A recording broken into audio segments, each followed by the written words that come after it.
La ressortie en DVD Blu-ray de Soy Kuba de Mikhail Kalatosov, un film qui contient certains des mouvements de caméra parmi les plus acrobatiques de l'histoire du cinéma, nous a donné envie de faire dans Blow Up un petit point sur la question. Alors prenons notre souffle, car il y a beaucoup de choses à dire, beaucoup d'exemples à citer. Car si certains films, par exemple le India Song de Marguerite Duras, sont notoirement composés de plans fixes, oui, encore. D'autres au contraire multiplient les mouvements divers et variés, à commencer par le mouvement optique, c'est-à-dire le zoom, comme dans La Fureur du Dragon de Bruce Lee, mais la caméra peut également pivoter sur son axe en un panoramique, comme celui fameux à la fin du Crime de Monsieur Lange de Renoir, et puis la caméra peut se déplacer, en hélicoptère dans l'ouverture de Shining de Kubrick, ou plus récemment dans l'ouverture de Tom à la ferme de Xavier Dolan. Le voyage autour du monde d'un tournesol dans sa fleur. La caméra peut également se déplacer en train, comme à la fin du Temps du loup de Michael Haneke, en voiture, comme dans La peau douce de Truffaut, en téléphérique, comme dans New York, New York de Raymond Depardon, ou encore, exemple célèbre, en triporteur dans À bout de souffle de Godard. New York Herald Tribune. Sinon, autre possibilité, les mouvements de grue très fréquents au cinéma, un exemple parmi tant d'autres dans Le Ténèbres de Dario Argento, ce complexe mouvement de caméra qui relie, accélérons un peu, on est obligé, deux femmes, victimes potentielles du tueur. À part ça, il y a la caméra portée à l'épaule, notamment dans des scènes d'action, comme dans à peu près tous les films de Paul Greengrass, Capitaine Phillips en tête, ou les mouvements moins heurtés tournés à la Steadicam, une technique notamment popularisée par le Shining de Kubrick encore lui. Enfin, il y a le travelling avant, cher à Gus Van Sant, notamment dans Elephant, travelling arrière, cher à Stanley Kubrick, toujours lui, notamment dans Les Sentiers de la Gloire, et puis le travelling de gauche à droite dans Weekend de Godard, le travelling de bas en haut en ouverture de l'enfance d'Ivan de Tarkovsky, le travelling circulaire, par exemple celui du Martha de Fassbinder, et puis le travelling vu de très haut dans le Snake Eyes de Brian De Palma, et le travelling au niveau du sol dans The Wall d'Alan Parker, sans oublier le travelling compensé, mélange de travelling avant et de zoom arrière inventé par Hitchcock dans Vertigo, sans oublier la caméra qui se renverse lors du cauchemar de Steve McQueen dans Papillon, et puis le mouvement en spirale à la fin d'Irréversible de Gaspard Noé, etc., etc., etc. Voilà pour l'énumération. Mais maintenant, une autre question, pourquoi faire bouger la caméra au cinéma? Dans quel but? Pour quel sens? Eh bien, le mouvement de caméra est par exemple souvent utilisé dans le tout premier plan d'un film, pour mieux plonger ses personnages et ses spectateurs dans la fiction, avec une certaine douceur dans La prisonnière du désert de John Ford, avec ce travelling discret invitant le personnage à entrer dans la fiction, ou plus violemment, au début du Dernier Tango à Paris, avec ce mouvement de caméra brutal illustrant l'instabilité du personnage de Marlon Brando, etc., etc. Mais encore, eh bien le mouvement de caméra illustre parfois le vide, le deuil, la douleur, par exemple celle de l'hôpital d'Hiroshima dans Hiroshima mon amour. Le travelling peut également illustrer la dépression et le vide existentiel, comme dans Un homme qui dort de Georges Perec et Bernard Quezanne. Mais à l'inverse, le mouvement de caméra signifie souvent au cinéma l'agitation, l'effervescence, par exemple celle d'une cuisine traversée par Ray Liotta au bras de Lorraine Bracco dans Les Affranchis de Scorsese, ou l'ébullition d'un studio de télévision dans le Magnolia de Paul Thomas Anderson que l'on découvre en un mouvement de caméra à la Steadicam. Enfin, n'oublions pas le bouillonnement intérieur, fréquemment illustré par un mouvement de caméra, comme ici vers la fin de La couleur de l'argent. Enfin, en termes d'ébullition et d'agitation, il y a la fameuse bagarre homérique filmée en un lent travelling de gauche à droite dans le Old Boy de Park Chan-wook. À part ça, un cliché qui a trait au cinéma d'horreur, le mouvement de caméra anxiogène, qui épouse très souvent le point de vue d'un tueur, cliché notamment popularisé par John Carpenter dans Halloween, et un cliché parfois détourné, notamment dans le film Cujo, où ce travelling apparemment subjectif nous fait croire que la menace, en l'occurrence un chien, est dissimulée derrière la caméra, alors que ce chien va en fait surgir face à nous. Enfin souvent le travelling au cinéma signifie l'ellipse, c'est dans Frenzy, la violence d'un meurtre qui s'évanouit dans un long, très long travelling arrière. C'est dans le même ordre d'idées, dans La fille coupée en deux de Chabrol, le sexe suggéré par un pudique mouvement de caméra. Je voudrais que tu m'embrasses. Un tic de mise en scène parfois parodié, notamment par Michel Hazanavicius dans OSS 117, avec la complicité d'Horatica et Jean Dujardin.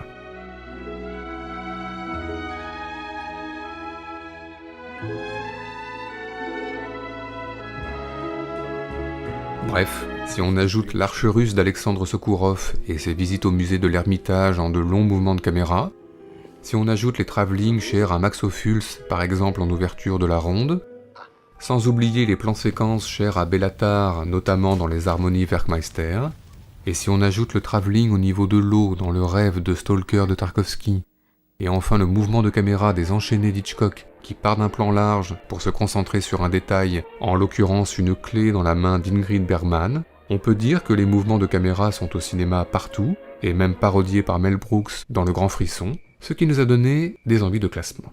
C'est donc parti pour notre traditionnel top 5 subjectif, celui des meilleurs mouvements de caméra de l'histoire du cinéma, en tous les cas pour nous.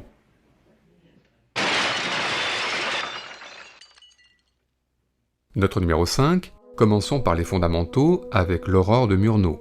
Un mari s'apprête à quitter le foyer familial pour des rencontres plus secrètes dans la forêt, filmées en travelling, l'un des premiers plans séquences virtuoses de l'histoire du cinéma, et pour nous, toujours l'un des plus beaux.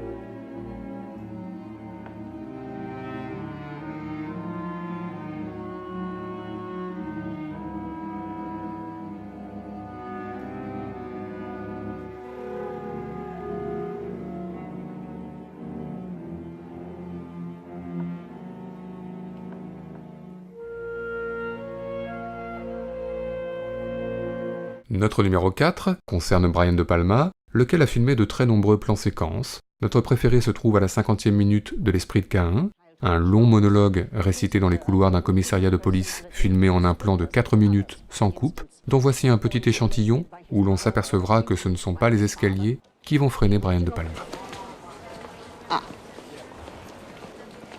The original personality forgets it ever happened. How could his loving parent do such a terrible thing? And he creates an alternate personality. This becomes the person it happened to. He is the one who suffers the pain for all the rest. Built-in fall guy. You do something bad, the other personality takes a rap. Sounds very convenient. Straight ahead. It is not a psychological state one wishes to acquire.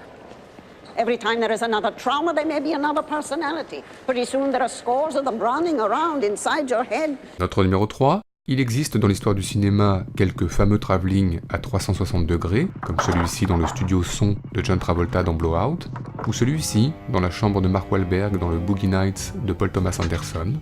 Mais le plus beau se trouve pour nous dans le désert de la cicatrice intérieure, avec Philippe Garrel et Nico.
Notre numéro 2, attention spoiler, la fin de Profession reporter de Michelangelo Antonioni, un mouvement de caméra lent, très lent, qui part de la chambre de Jack Nicholson pour bientôt rejoindre Maria Schneider et la police à l'extérieur, un plan séquence dont voici un petit échantillon, où l'on s'apercevra que ce ne sont pas les barreaux d'une porte-fenêtre qui vont freiner Antonioni.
Enfin, terminons ce top 5 par une évidence. De nombreux films s'ouvrent par d'impressionnants plans séquences, chez Johnny To, chez Brian De Palma ou chez Robert Altman, mais le maître en la matière reste évidemment Orson Welles avec l'ouverture de La Soif du Mal, La Frontière mexicaine, Un attentat à la bombe, bientôt la présentation de Janet Leigh et Charlton Heston, un plan unique long de 3 minutes qui n'a pas pris une ride, et que voici dans son intégralité.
You folks American citizens? I am, yes. Where were you born, miss? Mrs. What?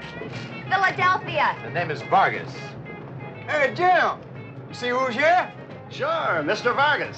Hot on the trail of another dope ring? Hot on the trail of a chocolate soda for my wife. Your wife? Barely a bride, officer. Hey, can I get through? A lot of talk up here about how you cracked that Grandy business. Yeah, What? we hear you caught the big boss. Only one of them. The Grandys are a big family. Good night. No purchases, Mr. Lineker. Hey, I got You're this. American citizen, miss? No, I got this ticking noise. Yeah, okay. No, really, this Good ticking night. noise in my head.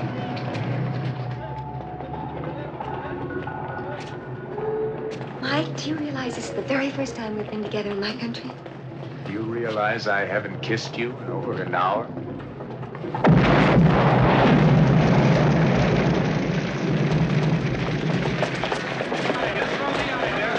¿Qué pasó? No sé, un carro explotó. Mike, what happened? That car that just passed has exploded. The car? How could it do that? I don't know. I'll have to try to find out.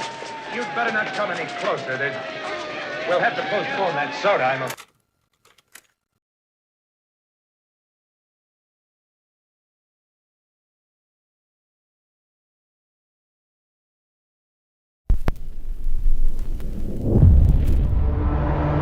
Et si on parlait d'extraterrestres dans Blur Up? En effet, la sortie cette semaine de The Predator, nouvel opus de la franchise Predator, nous a donné des envies d'aventure spatiale et de petits bonshommes verts. Alors pour commencer, les extraterrestres, on les rencontre en explorant l'univers, enfin on les rencontre quand ils sont visibles, car comme ici, dans Planète Interdite, les extraterrestres sont parfois peu perceptibles à l'œil humain. Joe, what? Do you hear something? Tout comme la présence substance extraterrestre sur la planète Aora dans La planète des vampires de Mario Bava.